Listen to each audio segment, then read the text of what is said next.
Signor Presidente del Consiglio, President Hamilton, Provost Fleming, Ambassador Varricchio, members of the delegation of the Prime Minister Gentiloni, students and faculty of New York University, dear friends and members of the press, welcome to Casa Italiana Zerilli Marimò.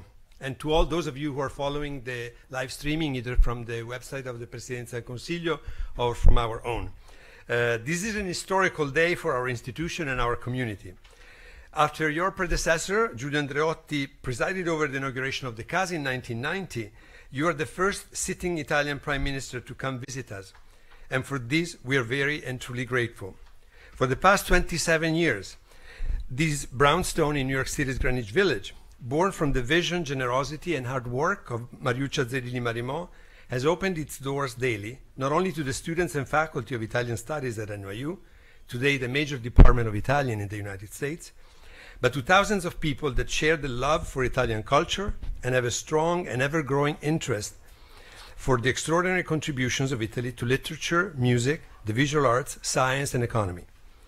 Our mission of cultural diplomacy is carried out in daily and friendly collaboration with the diplomatic institutions that represent Italy here. And I thank Ambassador Varricchio because he was instrumental in getting President Gentiloni here with us tonight. But it originates from the heart of an American institution, New York University, that is the largest private university in the US. Your talk here today will give us a key to better understand the struggles and the hopes of Italy in the complex world of today. And after having briefly told you and the members of your delegation who we are and what we do, dear Prime Minister, I now have the honor to briefly introduce you to our audience. Paolo Gentiloni is a professional journalist and one of the founders of the Italian Democratic Party.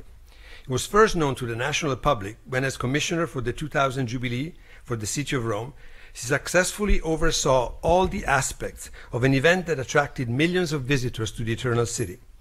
Before being appointed Prime Minister, he served as Minister of Foreign Affairs in Matteo Renzi's cabinet. This is the official bio. Allow me a very short unofficial addendum. He's a very unusual politician. He has good manners, doesn't like the spotlight, avoids all sorts of polemics, treats the opponents with respect, doesn't scream, doesn't want to please everybody at all costs, or, as the BBC put it in a much more elegant way than I did, he's quiet, organized, and unflashy, and speaks impeccably aristocratic English. And apparently, the Italians are starting to value these virtues, since in a recent poll, despite the political differences and fragmentation of the Italian political scene, Mr. Gentiloni was by far the most trusted politician with a record 49% approval rate. But before I invite him to the podium, I'd ask you to write, while the Prime Minister will deliver his remarks, your question, the question that you might have, on the cards that should be passing around, and then I'll collect them and I'll present them to him during the Q&A that will follow his remarks. And I'm now asking you to please welcome very warmly the Prime Minister of the Italian Republic, the Honorable Paolo Gentiloni.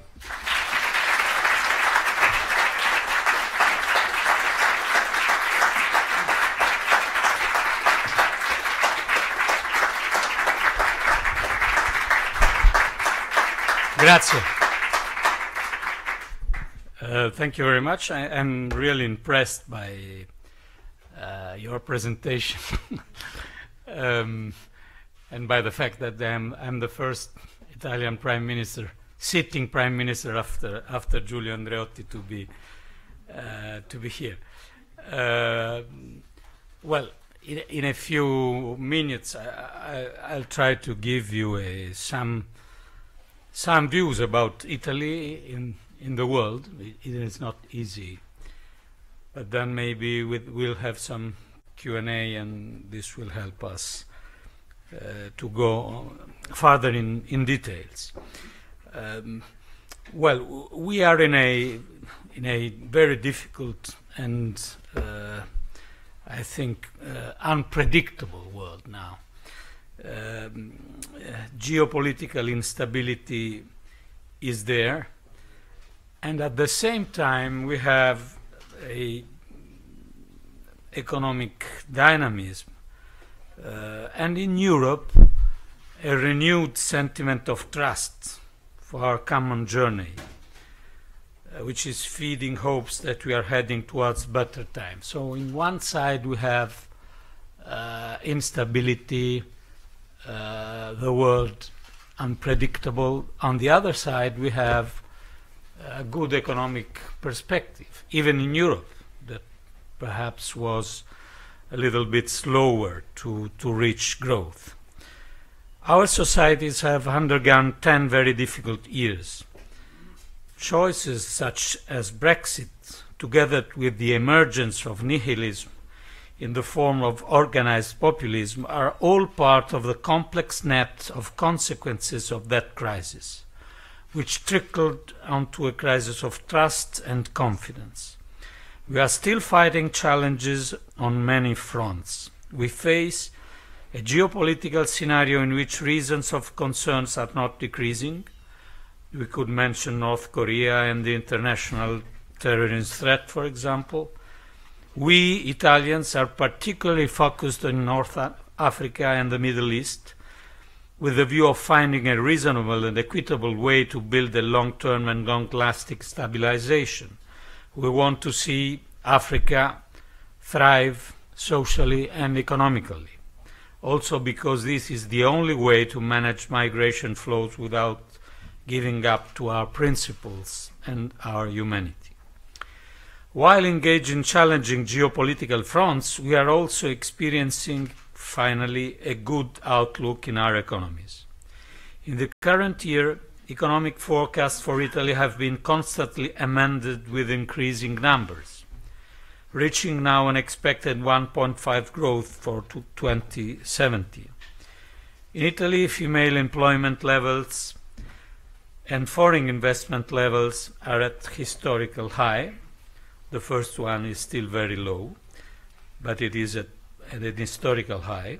Exports are rising fast by 8.2 compared to last year. Since 2014, our economy created more than 900,000 new jobs, and more people move from being discouraged and inactive to seeking employment. Italy spent the last 4 years in a quite extraordinary, for us, reform effort. We changed our labor market laws with a large discussion and controversial discussion. We reformed our banking systems to improve competitiveness and transparency. We prevented a few contained but potentially harming banking crises. We updated the justice system and our bureaucratic apparatus. We invested in public school and apprenticeship. We have to be cautious and will not lose momentum in these reforming efforts because they are relevant but they are not complete. Ladies and gentlemen, a recent study published by the Brookings Institution stated that 3.2 billion people, that is 42% of the world population, lives currently in a middle-class condition. This is an extraordinary number. This number also gives long-term perspective to us. Italian companies produce goods that the global middle class wants generally to buy. Our country is a destination that the global middle class dreams frequently of. Unexpected intrusions of beauty. This is what life is. I stole this quote from Herzog by Solbello. I think it captures very well the source for the continuing power of attraction Italy has. This summer, our museum, our cities, our beaches increased visitors by the double digit. Italian entrepreneurs are able to keep our country stable as the second largest manufacturing economy in Europe, and the fifth globally in manufacturing trade surplus. In other words, global trends suggest that the good economic performance we are experiencing relies on long-term trends, hopefully.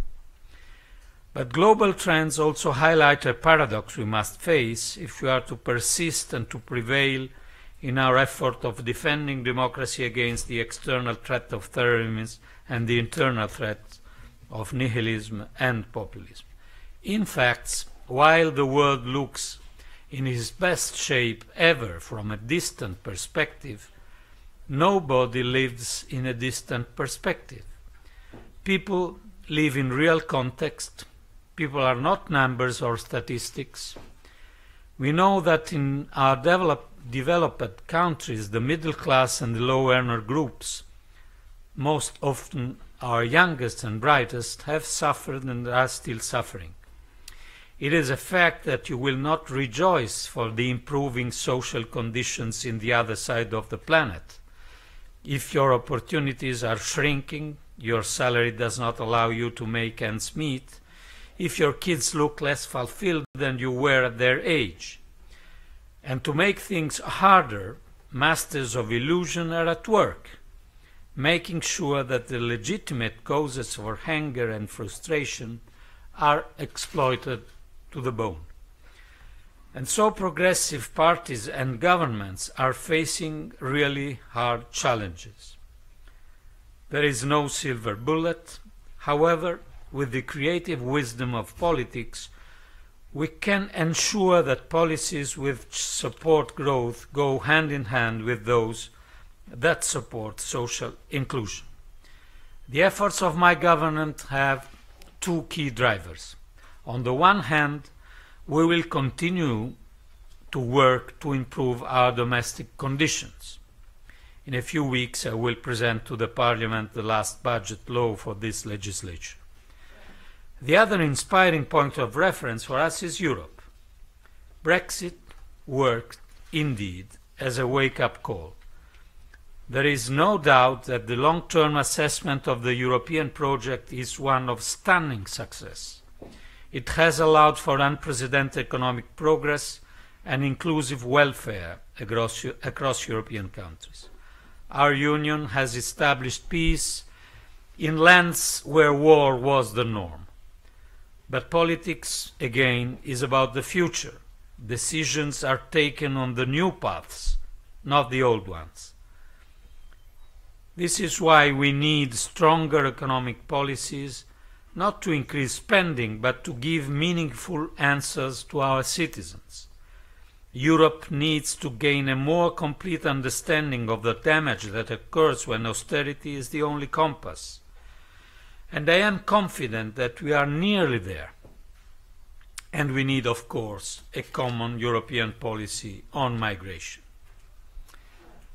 Ladies and gentlemen, we have also to re-establish the links between the past, the present, and the future.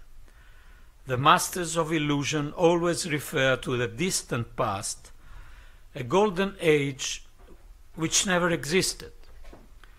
As Mark Lilla said in his recent powerful book, the reactionaries of our time has discovered that nostalgia can be a powerful political motivator, perhaps even more powerful than hope. Hopes can be disappointed. Nostalgia is irrefutable. End of quotes. This is why it remains paramount to remember where we all really come from. In the last 70 years, Italy has been remarkably stable in its fundamentals, which means that we changed a lot of governments, but we were stable in our fundamentals.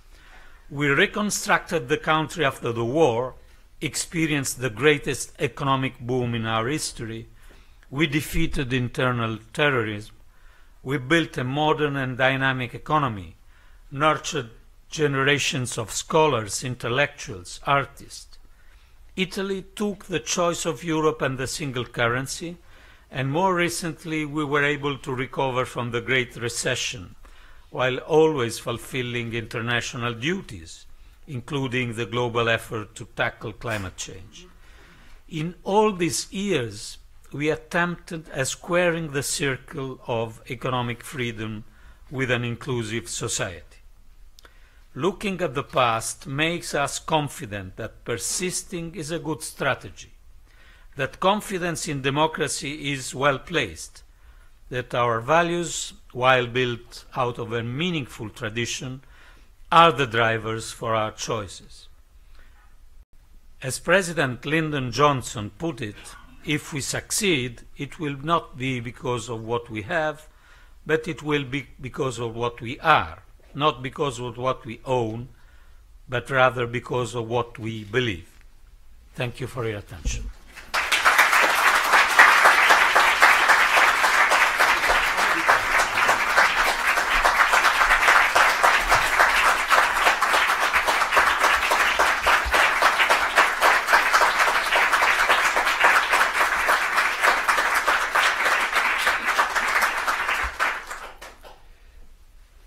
The BBC and I forgot to mention that he has a great gift of synthesis, because in like 15 minutes you basically covered everything that was to be covered. Thank you very much, Mr. Prime Minister. Now I would like to invite to present her remarks and welcome to New York University the Provost of New York University, Catherine Fleming. Please welcome her.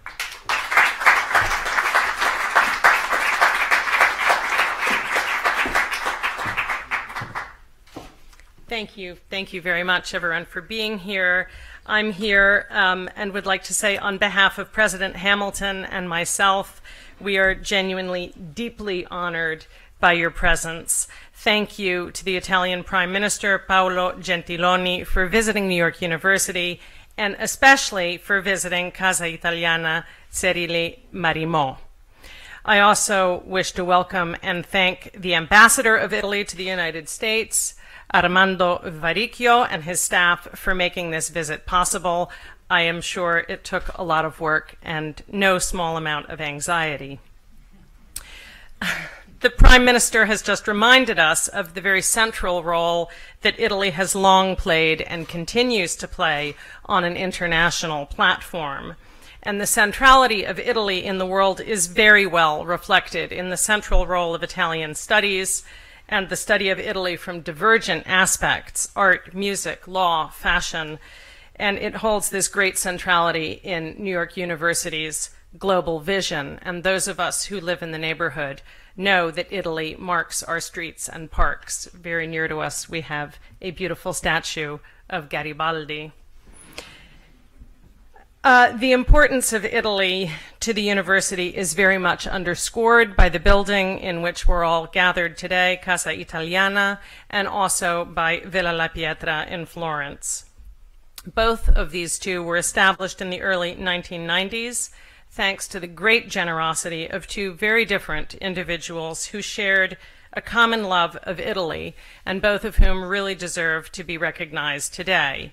Sir Harold Acton, who gave us Villa La Pietra, and the Baroness Mariuccia Cirilli Marimo, who gave us the building in which we find ourselves today, and who was a splendid, lovely woman with, I have to say, a wonderful sense of humor.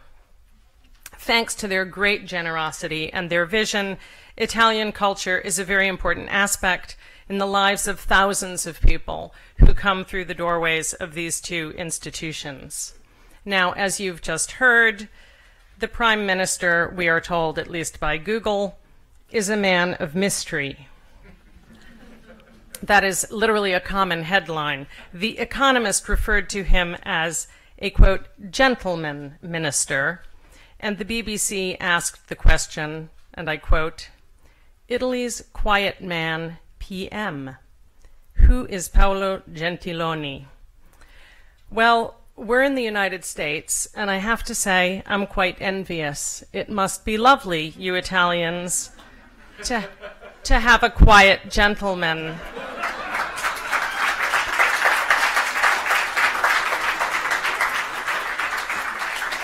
To have a quiet gentleman as your leader of state.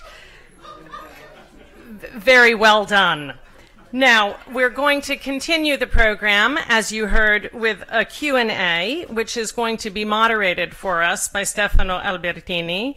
I've been asked to pose the first question, and I would like then to ask a colleague of mine, Professor Forgach, to pose the second question. So, if I may, you referred to a very, very potent and irrefutable sentiment, that of nostalgia. If I may dare in Casa Italiana to quote a Greek poet, George Seferis. In a very famous poem, he wrote, "Your nostalgia has created a non-existent country." And this is indeed exactly what nostalgia does, and what makes it so irrefutable is that it conjures into existence something that is an incontrovertible truth for the person who feels it, but that probably never existed. But the other side of nostalgia is longing, and I think longing is vividly represented in the immigration and refugee crisis that we now have in Europe. You have referred quite rightly to the need for a common European policy on this, but I'd be very interested in hearing your thoughts on how to have a common policy regarding something that so disproportionately affects one part of Europe, namely its southern flank. That's my first question, and thank you again so much for being here. Stefano, why don't you join us for the Q&A?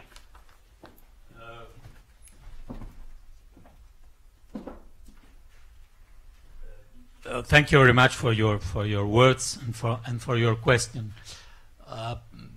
About nostalgia, obviously, I think I totally agree with the quote I mentioned from Mark Lilla. There is a horrible use of nostalgia in present politics. Nothing to do, from my point of view, from the idea that we have a tradition, that we have stories, that we have what we call genius loci in our countries, in our region, in our cities. Because this is a totally different story, and it is something that we are proud of in Italy, to have this link between our local tradition, local story, local characteristic, and the capacity to be in the world stage with our industries and with our culture. So I just wanted to make clear the distinction between the political use of nostalgia, describing a strange world that never happened, and asking you to separate yourself from the world, from the different people, from the globalization, from the future. And this is very dangerous. And on the other side, there is a positive aspect of our roots, with our past, with our story, with our tradition, that we have to, I think, respect and even strengthen. On migration, the discussion is very long and complicated. I think that we need mostly two things, many others, but mostly two things. One is the awareness in the Mediterranean and in Europe that the phenomenon will be a very long one. I remember discussing this with, and I'm happy to mention him this evening, also to give him solidarity for what happened this afternoon. I remember to discuss this with Enrique Peña Nieto, the Mexican president, and he remembered me that the flows in the southern border of US stabilized in about 30 years. And now, this is his point, the number of Mexicans that are going towards US and the number of Mexicans that are leaving US to Mexico is more or less flat. And there is a balance, but after 20 or 30 years. So Europe has to know that Africa is there, that Nigeria in 30 years will have a larger population than EU, Nigeria only, and that this phenomenon cannot be stopped, eliminated, eradicated. It is totally impossible. And the second thing we need is to understand that we have the only answer that we can give is to try to manage this phenomenon, avoiding smugglers to manage it, and managing it from our side, reducing the risk and strengthening the advantages of migration, because we have several advantages of migration that we can use. But this can be done only if we work together as Europe. If we think that only one or two countries, normally it's Italy and Greece, but who knows, the geography and history could change rapidly. Only a couple of countries are able to manage this. It is totally unrealistic. So we have to develop an enormous amount of efforts towards Africa and towards the wars and the crises that are going on, and we have to do this in a stable manner, because the migration flows will stay, not finishing tomorrow, and we have to do this together. Only these 2 points will help the solution very much indeed.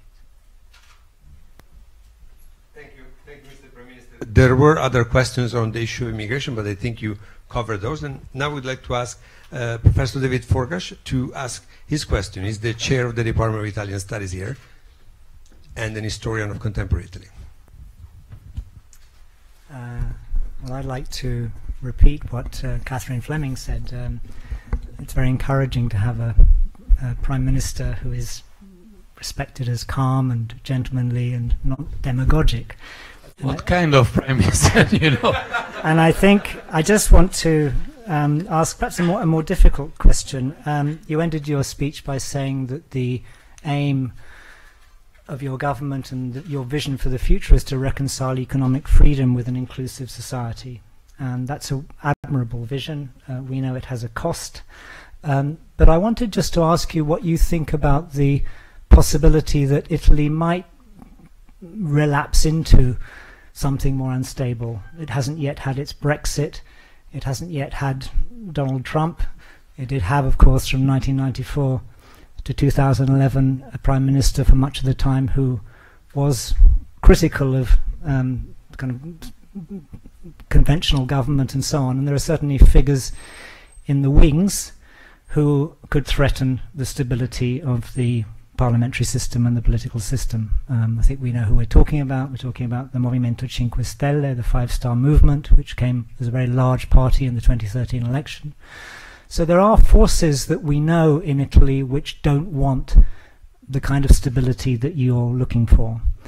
How is it possible, or is it possible in some ways, to guarantee a stable future in a country which hasn't had a particularly stable past in relation to respect for political institutions, and where there are still forces at large that might threaten that project? Well, I think that you are right, but at the same time, I strongly believe that we have to better distinguish the stability, the global stability of a country, Italy in this case, and the stability or instability of their government. So it is true that Italy had frequently in the last 70 years a turnover of governments very frequent. I'm always impressed when I meet the German Chancellor that she has out of her office the portraits of her predecessors, and they are 7. We have at the 3rd floor of the building of the government the portraits of the Italian prime ministers in the same period after the war, and they are a little bit more than 7. So it is true that we have a frequent turnover of governments, but it is also true that we have a profound stability of our values and our system. We have a constitution that is working since 70 years, and we can discuss some parts of it, but the fundamental principles are there and stable. We are a pro-European country, and we have had this position always in the last 60 years after the Treaty of Rome of the European Community. We are NATO members since the beginning, almost the beginning. We are free market, pro-export, with stable economic philosophy in our country. Small and medium enterprises, pro-export orientation. So what I want to say is that yes, we can have different governments. I think that we don't have a chance of real anti-establishment, anti-Europe positions winning the government in my country. I'm not convinced that this is really possible. But in any case, we can have changements, but changements will not afford the profound stability of this country. So I am rather optimistic because the problems we faced in the last years were very, very serious and challenging. Migration, we are talking about, and we are trying to manage the problem, to reduce the flows, to organize them better. I don't know if we will be able to do this in a stable way, but we are trying, and it is working. We had a profound recession for many, many years, and we are out of this, even if with many problems in front of us. We had apparently very dangerous banking situation, apparently because you never know if it is the rules that create the problem or the problems that breaks the rules. But in any case, we had serious difficulties with relevant Italian banks, and we fixed these difficulties. So that what I want to say is that a country with an extraordinary potential towards the world has now a economic and political profound stability. This doesn't mean that we will have the same government for the next 10 years. It never happened, and it will never happen. Never, I don't know. It will not happen soon. Mr. Prime Minister, as we can expect, being in a university, a couple of questions concern the problem of the so-called brain drain. That is an expression that I hate, but it exists. And one of the questions goes, we have lost a lot of young brains. Do you think Italy still has any potential to attract them back? And is your government currently working on any type of measure to do so? And connected to this, another question, what would you say to an Italian abroad who just graduated at NYU? Why should he or she come back to Italy? Well, in general, because I've read a ranking. I think it was published by Bloomberg, if I'm not wrong, a few weeks ago. I'm not seeing my friend Filippo, but perhaps it was Bloomberg. Yes. It was a ranking of a global ranking of all the countries of the world, and the result was that the country with where you can live longer and with the highest quality of life was Italy. Is this a good reason to? It's not bad. Yeah, from my point of view, it's relevant. It could be, but there is a problem in attracting researchers. No, I was answering to the second question. Why come back to Italy? Come back to Italy. Yeah. This is we have the beach and the sun. Yeah, this is a good driver. No, you live longer Absolutely. and better. What kind of especially in expectation, some microclimates. What kind of better expectation you can have in your life that to live longer and better? But apart from this, that is a joke, but not totally a joke, because it is a real something that was really published, and I think with some scientific basis. But on the other side, yes, there is a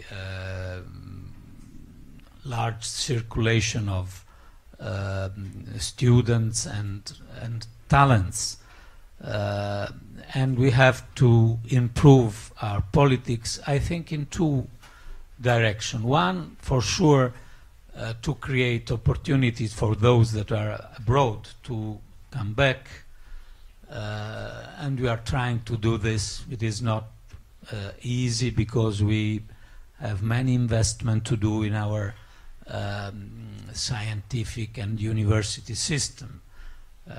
We began, but we have a lot of work to do. The second direction I would work on, and we are trying to work on, is to have a stronger attraction in our universities for foreign students. Because my problem as Prime Minister is not only the fact that there are Italian students going abroad, because this is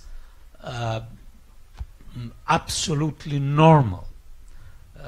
What should be also normal is the fact, the opportunity for those who want to come back and have opportunities coming back. This is the point, not the fact that they are studying abroad, which is normal.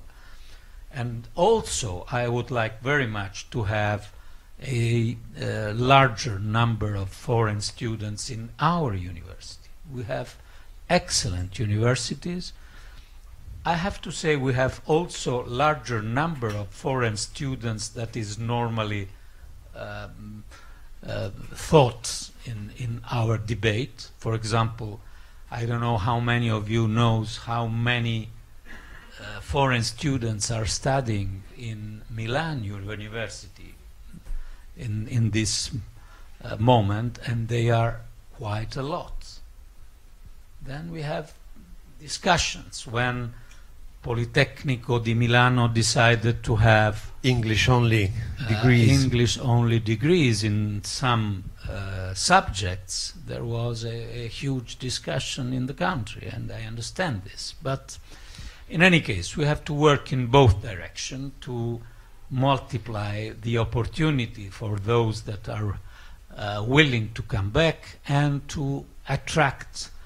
I would like very much the attraction of students in Italy coming from several Mediterranean countries. This would be, for me, extraordinarily important. I'm not saying that we don't want German students. We want German students, but the Arab world, the African countries, the Balkan countries, We have already many of them studying in Italy, many of them, especially in the Balkan and in the southern part of Europe.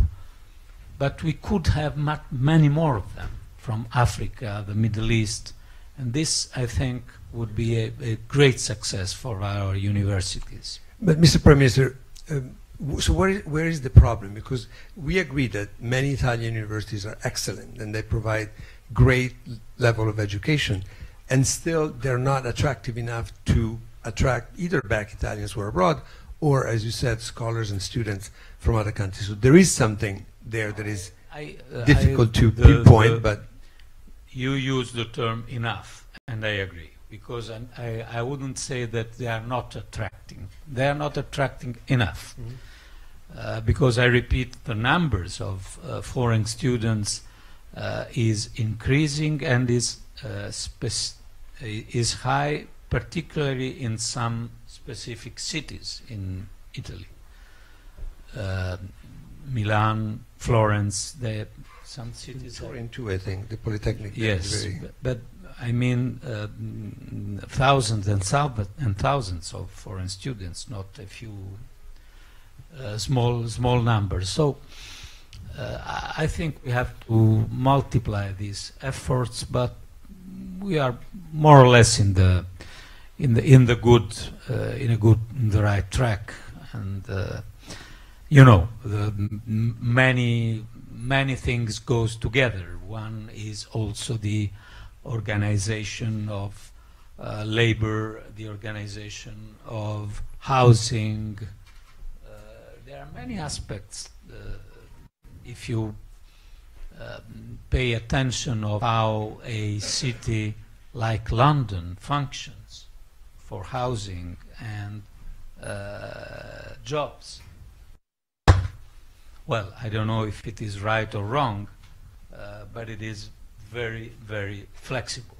And this is not exactly the case frequently in our country. I have a question now. It's a bit more on the light side because we all face very, very serious topic, and it's a typical question from a New Yorker. And it says, Uber, Via, and so on, when are you going to have them in Italy? Why are you so late in allowing these companies? They work well, they create jobs. Uber e tutte queste robe qua. Quando arrivano? Arrivano.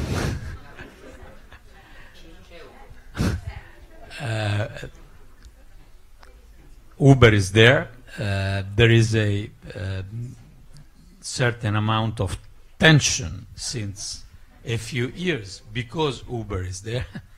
The tension is obviously with the established groups, in this case of taxi drivers. Frequently these established groups have a political influence in local administration. They have also political supporters. So the liberalization is always a difficult story. And what is strange in my country is that in the traditional division between right and left, or center right and center left, you could believe that it is the center-right pro-liberalization and the center-left against liberalization. Normally it has been the contrary in our country. But in any case, Uber is there, and whatever, all the big web platform are there. And we are discussing how to tax them. So, just to welcome not them only to in Italy, all over Europe. Then we have a couple of questions regarding today's speech of President Trump at the National Assembly of the UN. I don't know whether you feel like commenting upon them, but there were at least 3 questions about that. How do you feel about the strong language that President Trump used this morning, especially against Korea and the threat of war?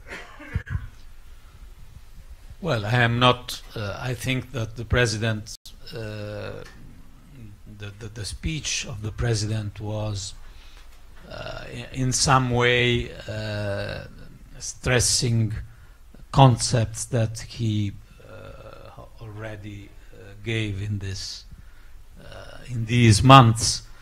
I was impressed by two things. One is that apparently the president's attitude towards UN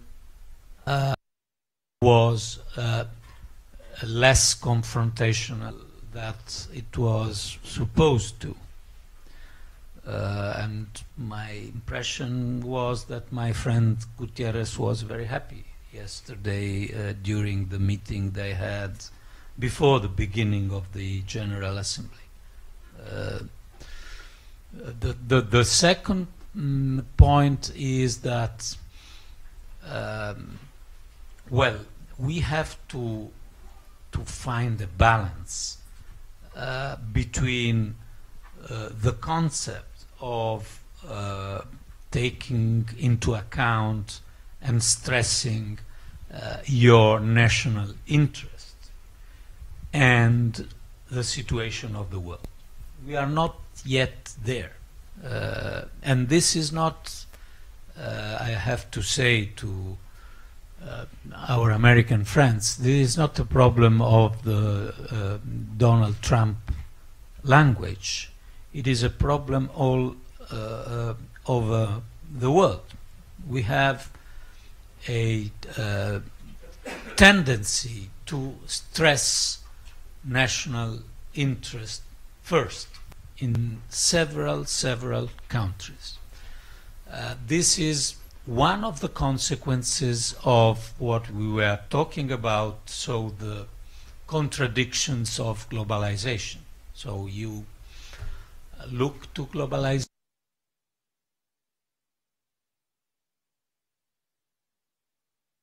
openness of your economy, trade, and so on, created damages to your citizens, to your country, and that refusing this and stressing your national interest before this is the right solution to the problem. But obviously, if this is a tendency that every single country begins to share, what kind of world we are going to. So personally, Italy is still convinced of the fact that multilateralism is the real, I wouldn't say solution, it is the real way to tackle with our global problems. I am not convinced that the idea that the single country is dealing with their problem, and so this is the way of thinking of a lot of sovereign countries. I don't think that this is a real solution. So there is an interesting quote, I hope to remember it more or less well, from Michael Walzer. He was saying that we live in a world where post-sovereignty and hyper-sovereignty are living together. Because we have post-sovereignty. We have a lot of mechanisms that are completely outside sovereignty, from climate change to terrorism, from finance to many others. And so you have post-sovereignty.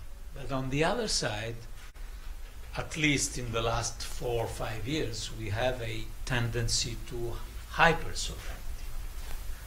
I am not sure that hyper-sovereignty is a solution. So I totally respect the idea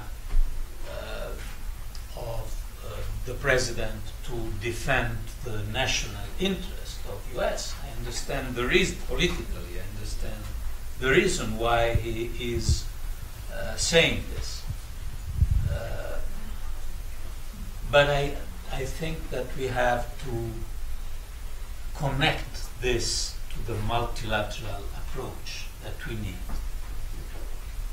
North Korea, how can we solve the North Korea issue without a multilateral approach? We need several players to solve this problem. So I think that President Trump gave a clear vision. The clear vision is the vision of what he said in the last months.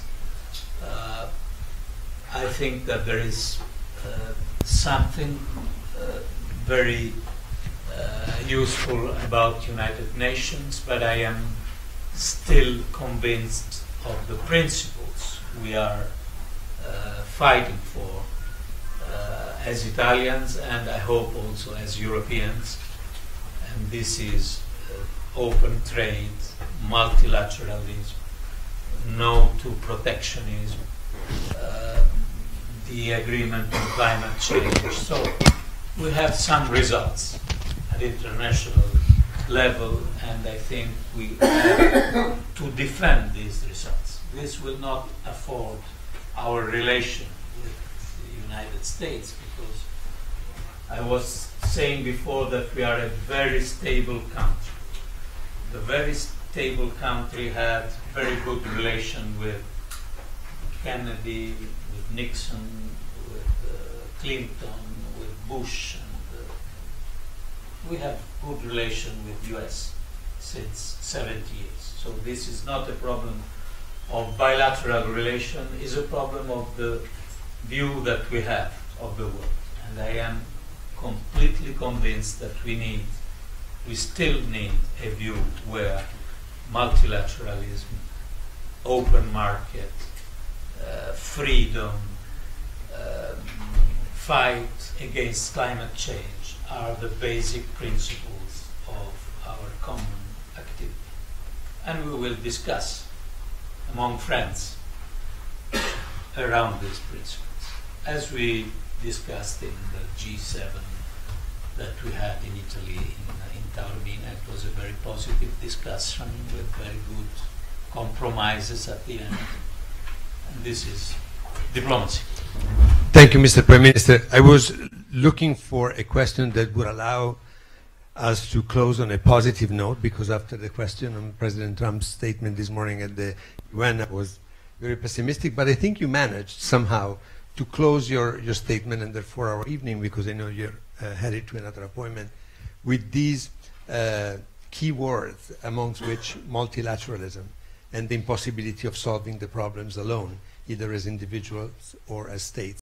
And we take this as a wish and as a hope that you express also on our behalf tomorrow morning when you speak at the General Assembly of the UN. And with this, Grazie. Grazie a lei. Thank you very much. Grazie.